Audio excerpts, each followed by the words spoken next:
Before I get into today's episode about the Cleveland Browns offense and how they dominated the Cowboys defense, just want to let you guys know two things. First off, I have started a Patreon. So if you want to see me make a video about Alvin Kamara, that's on my Patreon right now. And not just that, I also have a video of a week 5 power rankings. So I'm going to be doing a weekly power ranking show on my Patreon. I'm also going to be doing a weekly just extra video on my Patreon. I have them both up there now. So if you want to check that out, the link is in the description. The second thing I want to talk about is my Twitch. I do have a Twitch. I'm going to be going live tonight at midnight, so definitely check that one out as well. And anyways, back to your regularly scheduled video. So we had quite the game in Jerry World. Browns put up 49 points, and they put up 49 points without even really relying on their quarterback too much, which is just so bizarre. One of the things they've been doing well all season, they did insanely well this game, was running the football. They rushed for over 8 yards per carry, which is just stupidly good. Let's look at how some of this went down. Let's start with this play. What you're going to do is they're going to have a couple of double teams, and then both of those guys move up to block linebackers. That's the way this play works. It's a very simple concept. You hope that you can get some push with these double teams right away. That's what you hope. They're not going to get some push. They're going to get a ton of push. Watch how right when this starts, they move both of those interior defensive linemen several yards back. I mean, remember, they started, right at the solid line. I'm not sure exactly which line that is, but they moved about 3 yards back already, and there's enough spread out space right now. So, really the one guy who couldn't make a play is 54, who's doing a pretty good job of trying to get into the mix here. But the problem is that you're still going to see Cleveland offensive linemen do a great job of getting off of the double team, getting over to get in his way, and then Chubb is able to do the rest with his speed and how difficult he is to bring down. Unfortunately, Chubb got hurt in this game, which just adds to the craziness of how much success they were able to have through the ground, even without the best halfback in football. It's crazy. And of course, if you can run the ball with so much consistency, it can set up other things. It can set up things like play action. Like on this one, it's zone coverage, but again, it's cover 3 zone. If you look at how close all of those Dallas players, they're playing 3-4, but also, the 3 players who are in the middle of the field are so close to that middle of the field. They're expecting a run because they can't stop the run, so they're trying to figure out a way to stop it. And so then for Cleveland, they can simply just run play action and have a tight end run over the middle. And watch how right when this play starts, watch how open he's able to get because Dallas was so focused on stopping the run. That it makes the play action really easy to work with. Baker is already rolling outside, and you have a player wide open.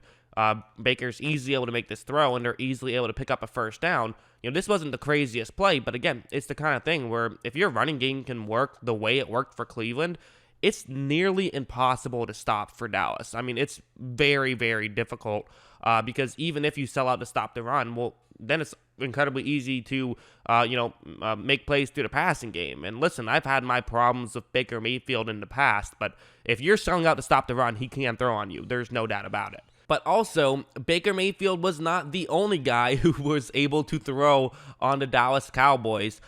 We also had a Jarvis Landry touchdown pass. Let's break down that one. Why not? It's fun. This is the concept for Dallas. It's cover 4 zone. And the way it works is, Cincinnati starts off as though it's a pitch, but then the halfback pitches it to Landry, who is going to roll out to the bottom of the screen. And keep in mind, Landry is a lefty thrower, so that kind of helps with this play.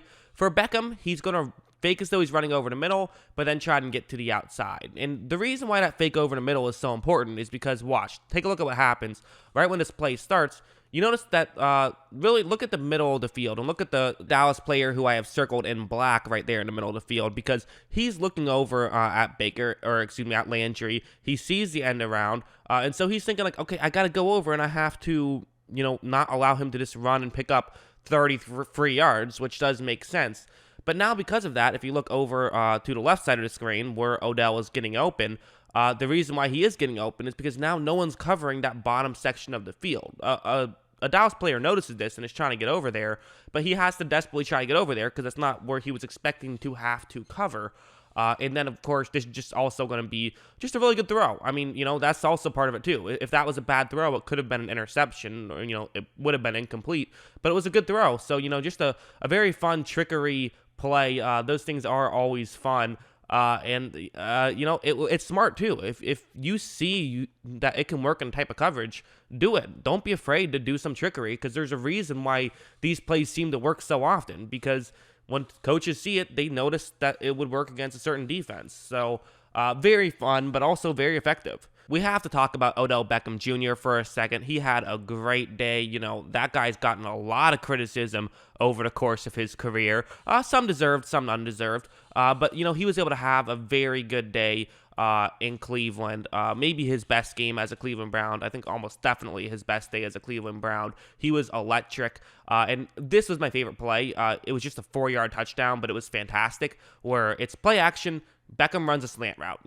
Couldn't be much more simple than this. But what I like about it is that watch how Beckham approaches this, where Beckham's going to just legitimately just stop. He just stops and he just starts, he walks a little bit, puts both his feet on the ground, which is not something you typically see a wide receiver do. Why is he doing this? Because now the defensive player who's covering Beckham has no clue where Beckham is going to run. And while you might think that it would be obvious Beckham would run a slant, you will often run fades, and Cleveland does do that from time to time. At least they did last year. So he could be going in either direction, really.